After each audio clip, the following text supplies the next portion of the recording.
Okay, everyone, we're just doing a little something different here for turn, what is it, 6? Turn 5? I don't know what it is. Anyway, we're going to show you the rolls. So, Captain Calamari just rolled her action dice, which is what you do early in the turn. And now she's going to pick those up. These have different symbols on them. She can use these to do different things with the cards in her hand. Like this one, which is kind of a banner-looking thing. Is that a... Army. That's an army action. This is an eye. She has to put that in the hunt box. That'll help her try to find the ring bearer as they move. And then this is an event that lets her play any card in her hand, basically. So she's got a lot of army moves. She'll only be able to muster. That's a muster and an army. Muster is what you use to recruit troops or move on the diplomacy track, but she doesn't have to worry about the diplomacy track. So she's going to pick all those up and move those over, and then I'm going to roll. See, I get much fewer dice right now than she does. So I got a pretty good mix here. A really good mix, actually. So this one is fun. This is a Will of the West. I can change this into anything else. But also, she's played a card on the table that I don't like. It keeps me from marching my troops to other regions. I can use this die to cancel that also. So that's what I might do. This is a character dice that lets me move a character, do a character event. This is a muster action, and this is a muster or an army action. And then this is the faction dice for the expansion. I'm not exactly sure what that does yet. So just wanted to show you how we roll dice and what those dice mean and how we spend those. All right, we're going to show you how combat works. So Captain Calamari has moved 2 orcs and a Nazgul leader into, what's that called? Folda? Folda. I don't know. Where I have a single Rohan regular troop and a Rohan leader. And now we have to select combat cards. And Captain Calamari has selected a combat card. What's yours combat card say? So, if you can see that there, mine says Foul Stench. Play if the total Nazgul leadership is 1 or more. If the Nazgul leadership equals or exceeds the total Free People's leadership, the Free People's leader reroll is canceled. Oh, what? Okay, so this is interesting because mine is Sudden Strike, which is before the combat roll an additional attack using a number of dice equal to your leadership up to a maximum of 5 and apply the result immediately. So I can't do a leader reroll, but I still get to do this. Yeah, interesting. So now we're going to roll dice. And I get to roll this first. So my Sudden Strike, my leadership level is 1. And I have to hit on a, what is it, a 5 or a 6? Yeah. So I need to roll a 5 or a 6. Oh, didn't get it.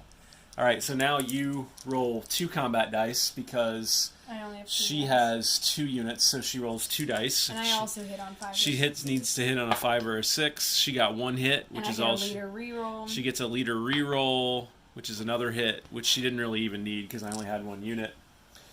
And so now I get to roll for my regular attack. I need a 5 or a 6. Oh, I got her. Good. Don't even need my leader reroll. So she took me out. Leaders die with the units. She loses an orc, but she captured Folda. So now I'll put my little thing on there. All right, that's how combat works. Okay, continuing on in our turn 6 video, we'll just summarize what happened. So Captain Calamari, why don't you give us a tour here? I'll even let you control. So Thank you, Admiral Seabass. So this was a fairly interesting turn. Not as many huge moves for starters. I moved my army that was previously in Dol Guldur and I attacked Lorien and they went into siege. So they're over there. I also played a card that let me then recruit 3 more regular orc units in Dol Guldur and 3 in Mount Gundabad. Gundabad. I can't see all the names from up here. Yeah, and then essentially I also mobilized some troops in Isengard. I used Saruman's ability to upgrade 2 regulars to elites, and then I moved multiple figures, so now I have more reinforcements in Rohan. I also, as you saw with the little combat video, I took this region here. What else did I do? I played some cards. I just played a card that could come in handy later. This will allow me every time from now on until this card goes away that I use an event action die to play an event card. I immediately can draw another card. So that'll help me replenish cards faster. Is there anything else? No, I was going to tell them what I did. Yeah. First of all, I did manage to get the people of the North to the war status, and then I recruited 2 more units there and 2 more units over in the Shire, so I can start marching those guys now. I did march the Ents also. You can't see it now, but all this stuff was back in Orthanc, and there was an army of 4 orcs and a leader that was here, and I marched the Ents from Fangorn into here and eliminated 2 of them. So I felt pretty good about that.